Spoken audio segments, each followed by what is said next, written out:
All right, I got interrupted and accidentally pushed stop on that. So that wasn't really a true part one. I was only 3 pages into the Henry Jekyll statement, which is basically your chapter 10. All right, I'm going to continue reading where I got cut off. He had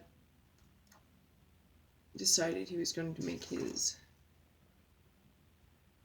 tincture, and I purchased at once from a firm of wholesale chemists a large quantity of a particular salt, which I knew from my experiments to be the last ingredient required. And late one cursed night I compounded the elements, watched them boil and smoke together,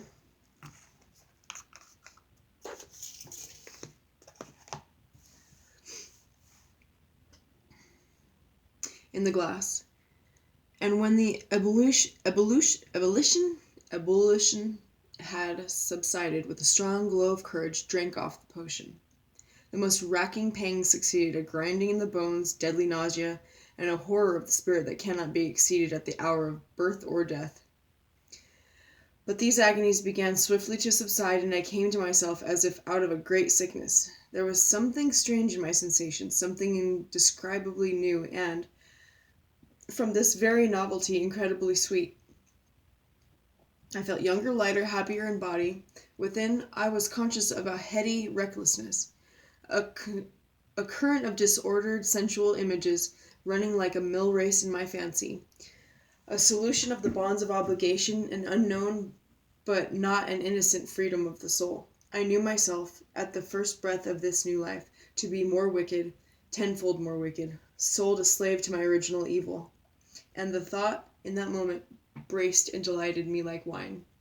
I stretched out my hands, exulting in the freshness of these sensations, and in the act was suddenly aware that I had lost in stature. There was no mirror at that date in my room, which stands beside me as I write was brought later on, and for the very purpose of those transformations. The night, however, was far gone into the morning. The morning, black as it was nearly ripe for the conception of the day. The inmates of my house were locked in the most rigorous hours of slumber, and I determined, flushed as I was with hope and triumph, to venture in my new shape as far as to my bedroom. I crossed the yard wherein the constellations looked down upon me. I could have thought, with wonder, the first creature of that sort that their unsleeping vigilance had yet disclosed to them. I stole through the corridors, a stranger in my own house, and coming to my room I saw for the first time the appearance of Edward Hyde.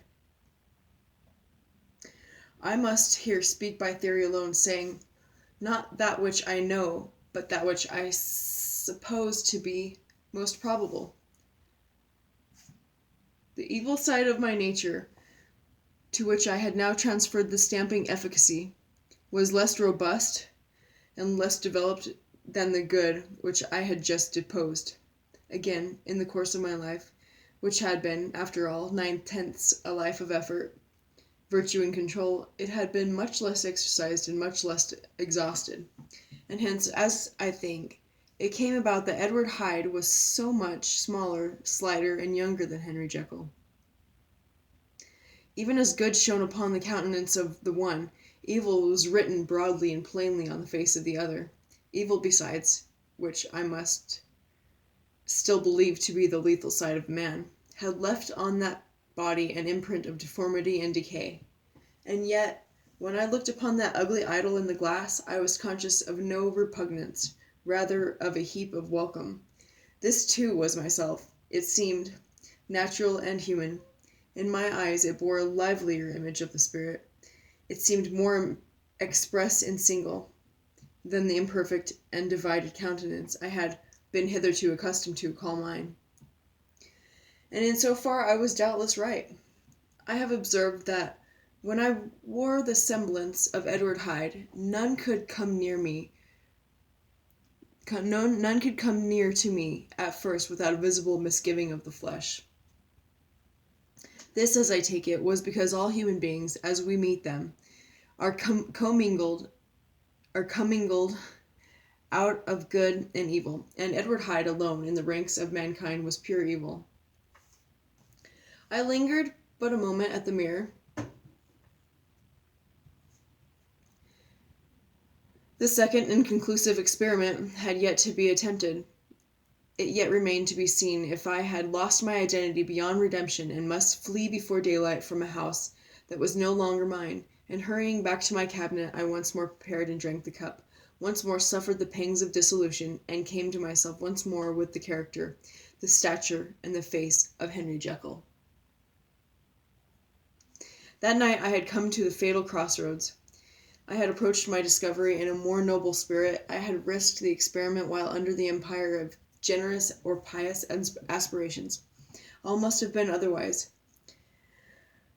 And from these agonies of death and birth I had come forth an angel instead of a fiend.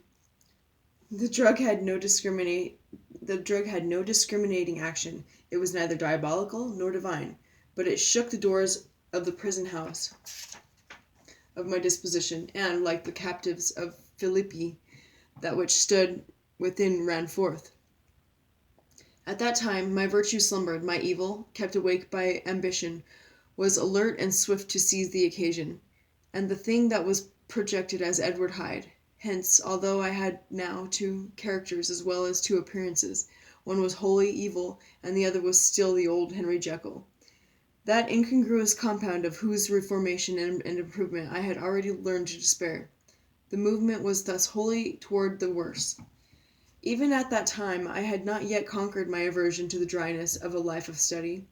I would still be merrily disposed at times, and as my pleasures were, to say the least, undignified, and I was not only well known and highly considered, but growing towards the elderly man, this incoherency of my life was daily growing more unwelcome.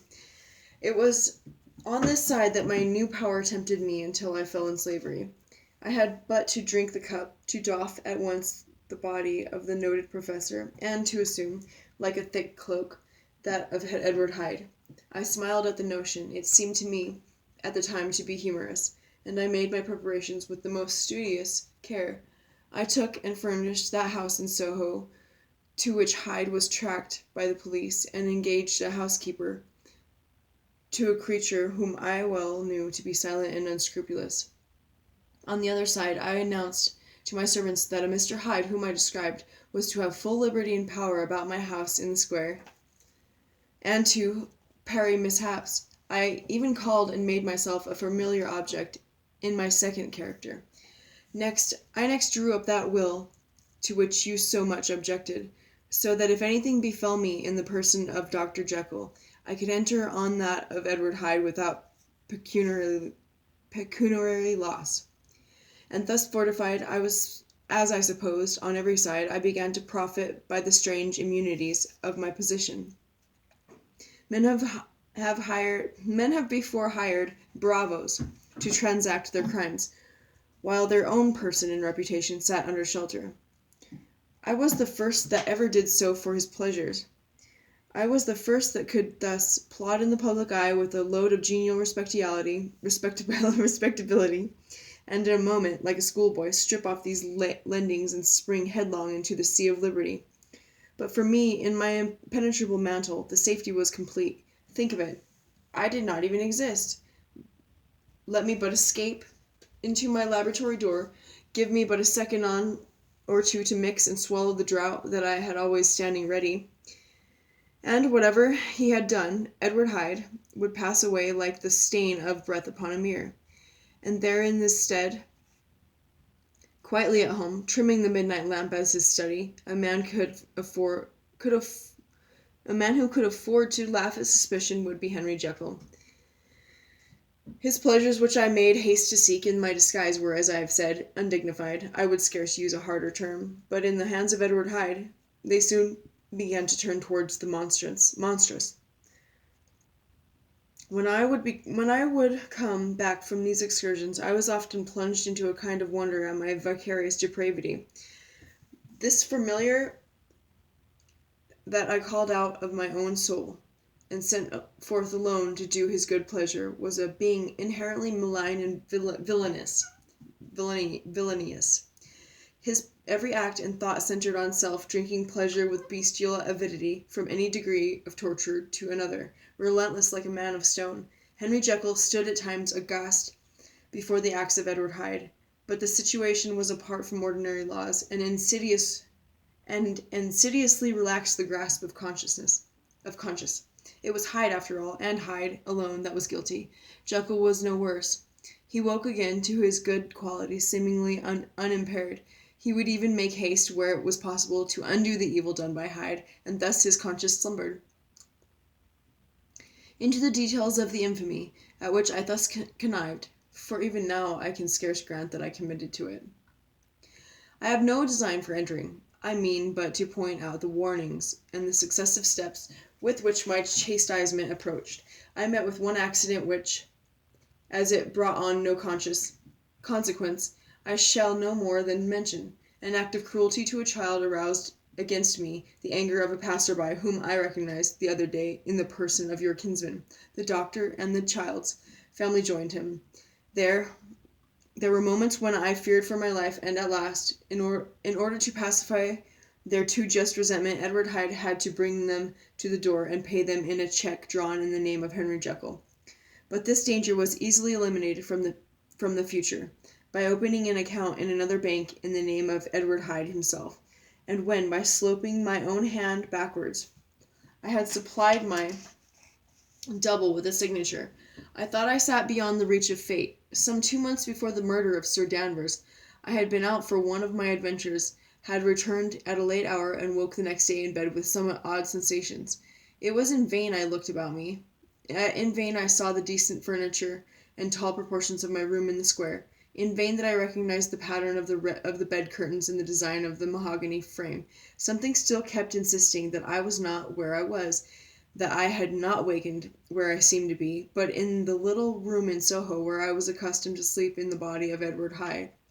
I smiled to myself, and, in my psychological way, began lazily to inquire into the elements of this illusion, occasionally, even as I did so, dropping back into a comfortable morning doze. I was still so engaged when, in one of my more wakeful moments, my eye fell upon my hand. Now, the hand of Henry Jekyll, as you have often remarked, was professional in shape and size. It was large, firm, white, and comely.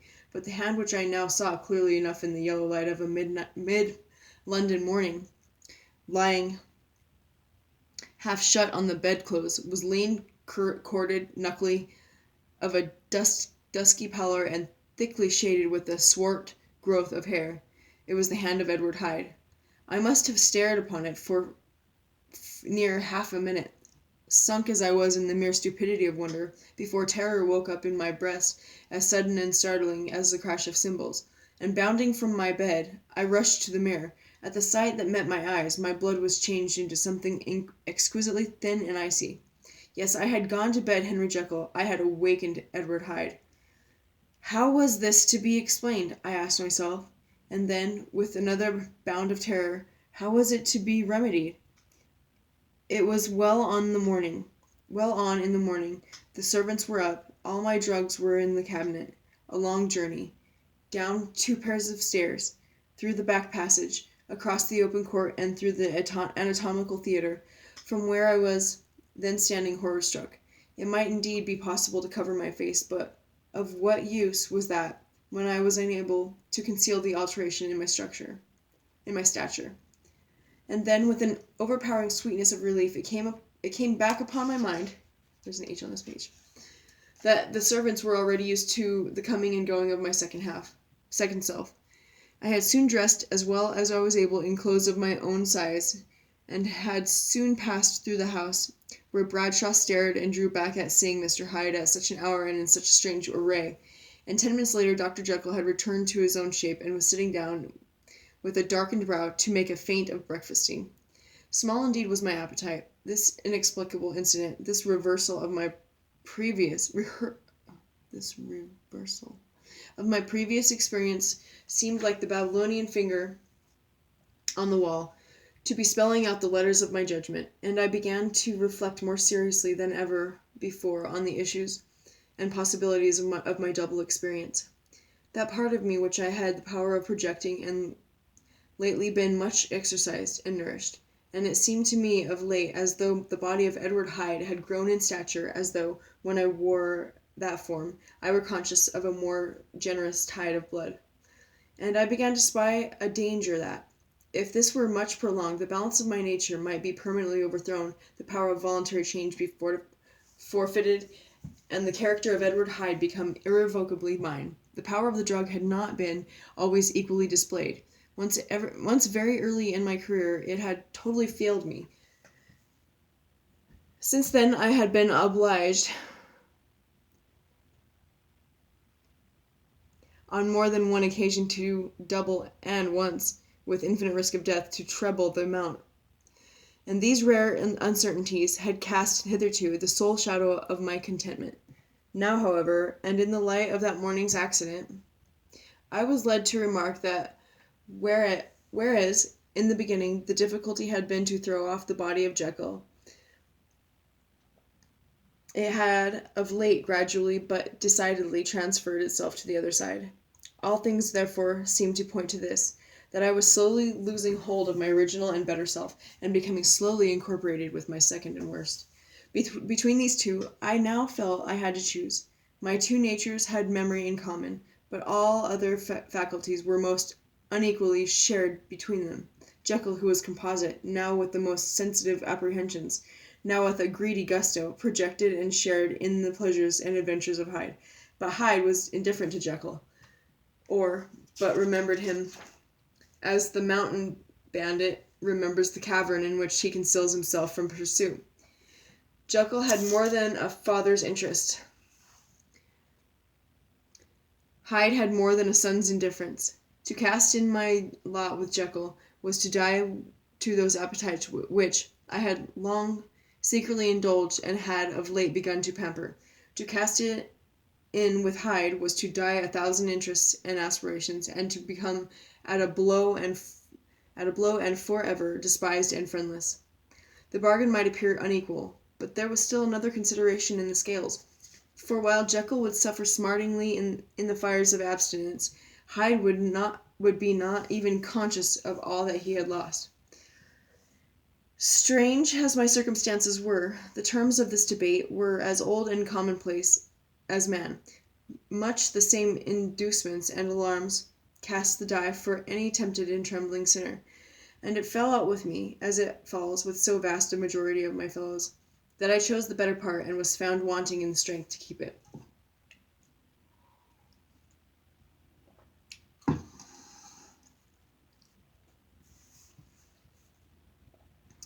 Yes, I preferred the elderly and discontented doctor, surrounded by friends and cherishing honest hopes, and bade a resolute farewell to the liberty, the comparative youth, the light step, leaping pulses, and secret pleasures that I had enjoyed in the disguise of Hyde. I made this choice perhaps with some unconscious reservation, for I neither gave up the house in Soho nor destroyed the clothes of Edward Hyde, which still lay ready in my cabinet. For 2 months, however, I was true to my determination. For 2 months I led a life of such severity as I had never before attained to, and enjoyed the compensations of an approving conscience. But time began at last to operate. The freshness of my alarm began but time began at last to obliterate the freshness of my alarm. The praises and conscience began to grow into a thing of course. I began to be tortured with throes and longings, and of Hyde struggling after freedom. And at last, in an hour of moral weakness, I once again compounded and swallowed the transforming draught. I do not suppose that when a drunkard reasons with himself upon his vice, he is once out of 500 times affected by the dangers that he runs through his brutish physical insensibility. Neither had I, long as I had considered my position, made enough allowance for the complete moral insensibility and insensate readiness to evil, which were the leading characters of Edward Hyde. Yet it was by these that I was punished. My devil had been long caged. He came out roaring. I was conscious even when I took the draught of a more unbridled, a more furious propensity to ill. It must have been this, I suppose, that stirred in my soul that tempest of impatience with which I listened to the civilities of my unhappy victim. I declare at last, before God, no man morally sane could have been guilty of that crime upon so pitiful a provocation, and that I struck in no more reasonable spirit than that which a sick child may break up a plaything. But I had voluntarily stripped myself of all those balancing instincts by which even the worst of us continues to walk with some degree of steadiness among temptations, and in my case, to be tempted, however slightly, was to fall. Instantly the spirit of hell awoke in me and raged. With a transport of glee I mauled the unresisting body, tasting delight from every blow, and it was not till weariness had begun to succeed that I was suddenly, in the top fit of my delirium, struck through the heart by a cold thrill of terror. A mist dispersed, I saw my life to be forfeit, and fled from the scene of these excesses, at once glorying and trembling, my lust of evil gratified and stimulated, my love of life screwed to the topmost peg. I ran to the house in Soho, and, to make assurance doubly sure, destroyed my papers. Thence I set out through the lamplit streets, in the same divided ecstasy of mind, gloating on my crime, light-headedly devising others in the future, and yet still hastening and still hearkening in my wake for the steps of the avenger. Hyde had a song upon his lips as he compounded the draught, and as he drank it, pledged the dead man. The pangs of transformation had not done tearing him, before Henry Jekyll, with streaming tears of gratitude and remorse, had fallen upon his knees, and lifted his clasped hands to God. The veil of self-indulgence was rent from head to foot. I saw my life as a whole. I followed it up from the days of childhood, when I had walked with my father's hand, and through the self-denying toils of my professional life, to arrive again and again, with the same sense of unreality, at the damned horrors of the evening. I could have screamed aloud. I sought with tears and prayers to smother down the crowd of hideous images and sounds with which my memory swarmed against me. And still, between these petitions, the ugly face of my iniquity stared into my soul. As the acuteness of this remorse began to die away, it was succeeded by a sense of joy. The problem of my conduct was solved. Hyde was thenceforth impossible. Whether I would or would not, I was now confined to the better part of my existence, and oh, how I rejoiced to think it! With that willing humility I embraced anew the restrictions of a natural life. With what sincere renunciation I locked the door by which I had so often gone and come, and ground the key under my heel. The next day came the news that the murderer had been overlooked, that the guilt of Hyde was patent to the world, and that the victim was a man high in public estimation. It was not only a crime, it had been a tragic folly. I think I was glad to know it. I think I was glad to have my better impulses thus buttressed and guarded by the terrors of a scaffold. Jekyll was now my city of refuge, but Hyde, peep out an instant, and the hands of all men would be raised to take and slay him. I resolved in my future conduct to redeem the past, and I can say with honesty that my resolve was fruitful of some good. You know yourself how earnestly in the last months of last year I labored to relieve suffering. You know that much was done for others, and that the days passed quietly, almost happily for myself. Nor can I truly say that I wearied of this beneficent and innocent life. I think instead that I daily enjoyed it more completely, but I was still cursed with my duality of purpose. And as the first edge of my penitence wore off, and the lower side of me, so long indulged, so recently chained down, began to growl for license. Not that I dreamed of resuscitating Hyde. The bare idea of that would startle me to frenzy. No, it was in my own person that I was once more tempted to trifle with my conscience, and it was an ordinary secret sinner that I at last fell before the assaults of temptation.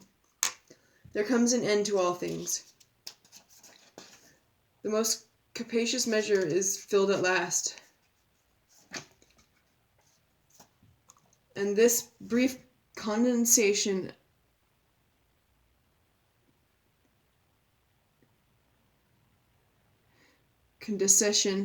to my evil finally destroyed the balance of my soul, and yet I was not alarmed. The fall seemed natural, like a return of the old days before I had made my discovery. It was a fine, clear January day, wet underfoot where the frost had melted, but cloudless overhead, and the Regent's Park was full of winter chirrupings, and sweet with spring odors. I sat in the sun on a bench, the animal within me licking the chops of memory, the spirit side a little drowsed, promising subsequent penitence, but not yet moved to begin. After a while I reflected I was like my neighbors, and then I smiled, comparing myself with other men, comparing my act of goodwill with the lazy cruelty of their neglect. And at the very moment of that vainglorious thought, a qualm came over me.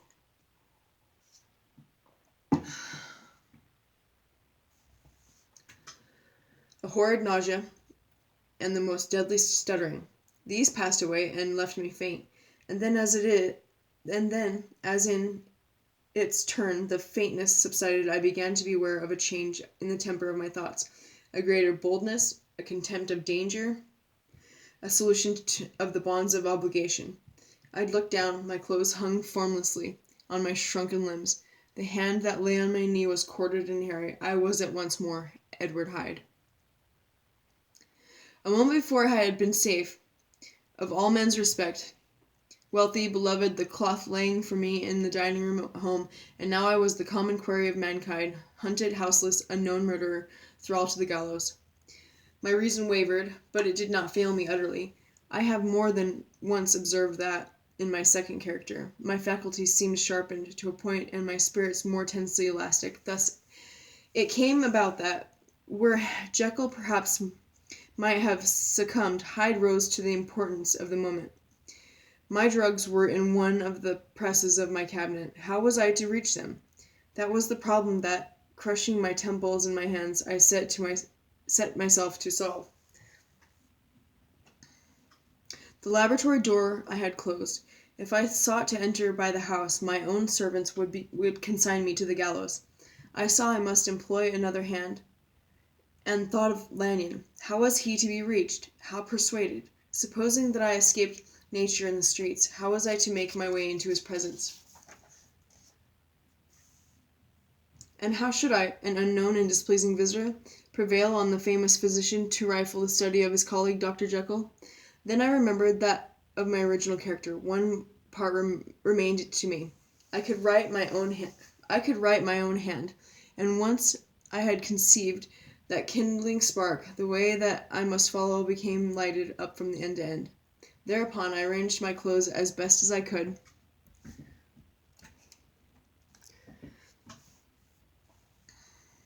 and summoning a passing hansom, drove to a hotel in Portland Street, the name of which I chanced to remember. At my appearance, which was indeed comical enough, however tragic a fate these garments covered, the driver could not conceal his mirth. I gnashed my teeth upon him with a gust of devilish fury, and the smile withered from his face, happily for him, yet more happily for myself, for in another instant I had certainly dragged him from his perch. At the inn, as I entered, I looked about me with so black a countenance as made the attendants tremble. Not a look did they exchange in my presence, but obsequiously took my orders, led me to a private room, and brought me wherewithal to write. Hyde, in danger of his life, was a creature new to me, shaken with inordinate anger, strung to the pitch of murder, lusting to inflict pain. Yet the creature was astute, mastered his fury with a great effort of the will, composed his two important letters, one to Lanyon and one to Poole, and, that he might receive actual evidence of their being posted, sent them out with directions that they should be registered. Thenceforward, he sat all day over the fire in the private room, gnawing his nails. There he dined, sitting alone with his fears, the waiter visibly quailing before his eye, and thence, when the night was fully come, he set forth in the corner of a closed cab, and was driven to and fro about the streets of the city. He, I say, I cannot say I.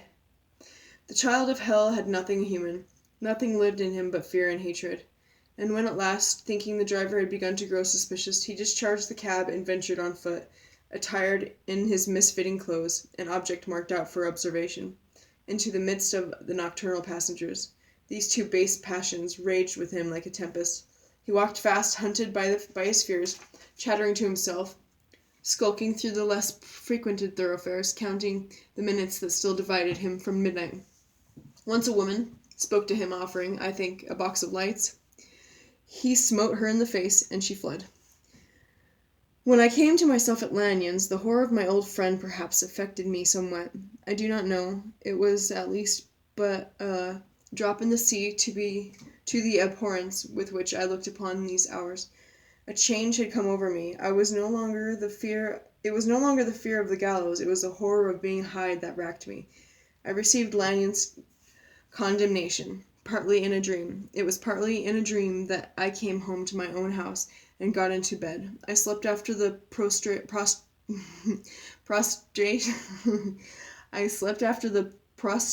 of the day, with a stringent and profound slumber which not even the nightmares that wrung me could avail to break. I awoke in the morning, shaken, weakened, but refreshed.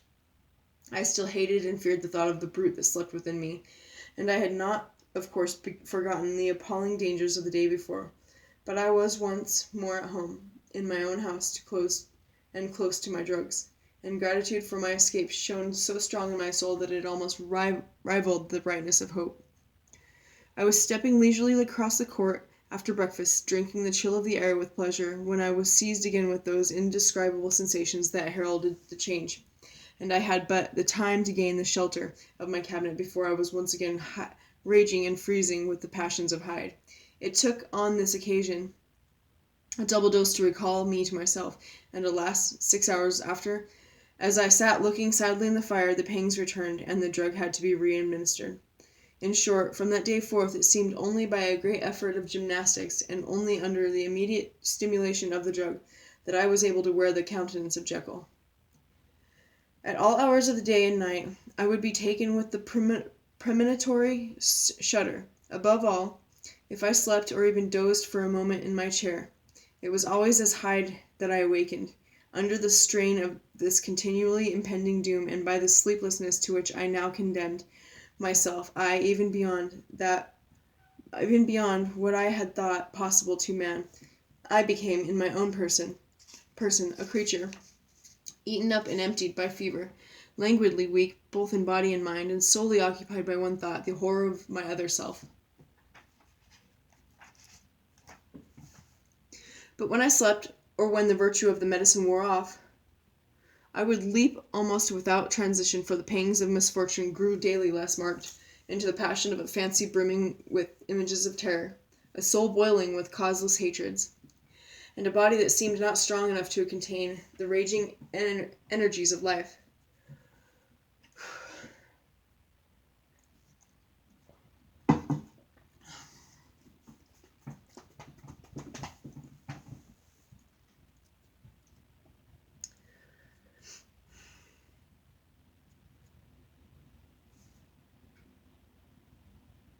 The powers of Hyde seemed to have grown with the sickliness of Jekyll, and certainly the hate that now divided them was equal on each side. With Jekyll, it was a thing of vile instinct. He had now seen the full deformity of that creature that shared with him some of the phenomena of consciousness.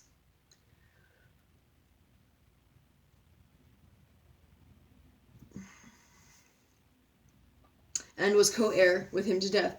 And beyond these links of community, which in themselves made the most poignant part of his distress, he thought of Hyde for all his energy of life, of something not only hellish but inorganic.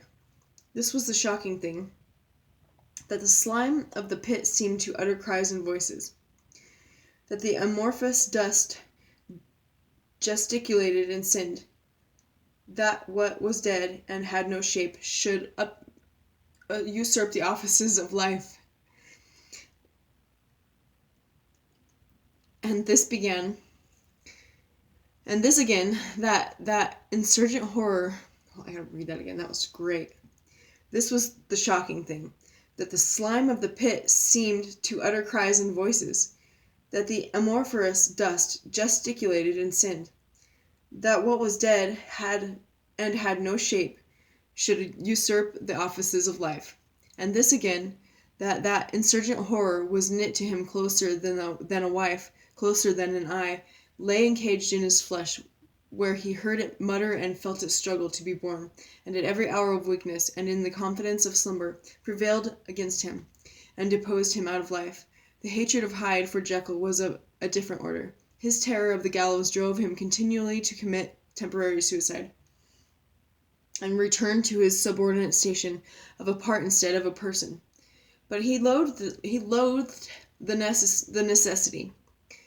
He loathed the despondency into which Jekyll was now fallen, and he resented the dislike with which he was himself regarded. Hence the ape-like tricks that he would play me, scrawling in my own hand blasphemies on the pages of my books, turning the letters and destroying the portrait of my father.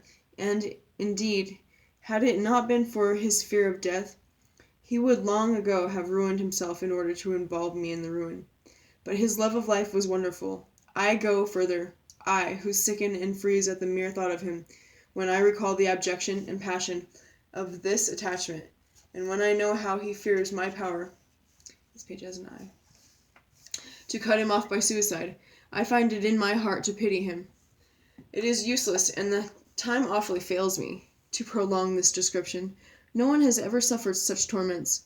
Let that suffice, and yet even to these, habit brought, no, not alleviation, but a certain callous of soul, a certain acquiescence of despair, and my punishment might have gone on for years. But for the last calamity which has now fallen, and which has finally severed me from my own face and nature, my provision of the salt, which had never been renewed since the date of the first experiment, began to run low. I sent out for a fresh supply and mixed the draught. The ebullition followed, and the first change of color, not the second. I drank it, and it was without efficiency. You will learn from Poole how I have had London ransacked. It was in vain, and I am now persuaded that my first supply was impure, and that it was that unknown impurity which lent efficacy to the draught. About a week has passed, and I am now finishing this statement under the influence of the last of the old powders. This, then, is the last time, short of a miracle, that Henry Jekyll can think his own thoughts or see his own face. Now how sadly altered in the glass! Nor must I delay too long to bring my writing to an end, for if my narrative has hitherto escaped destruction, and it has been by a combination of great prudence and great luck, should the throes of change take me in the act of writing it, Hyde will tear it in pieces. But if some time shall have elapsed after I have laid it by, his wonderful selfishness and circumscription to the moment will probably save it once again from the action of his ape-like spite, and indeed the doom that is closing on us both has already changed and crushed him. Half an hour from now, when I shall again and forever renew that hated personality, I know how I shall sit stuttering and weeping in my chair, or continue with the most stained and fear-struck ecstasy of listening, to pace up and down this room, my last earthly refuge, and give ear to every sound of menace. Will Hyde die upon the scaffold, or will he find the courage to release himself at the last moment? God knows. I am careless. This is my true hour of death, and what is to follow concerns another than myself. Here, then, as I lay down the pen and proceed to seal up my confession, I bring the life of that unhappy Henry Jekyll to an end.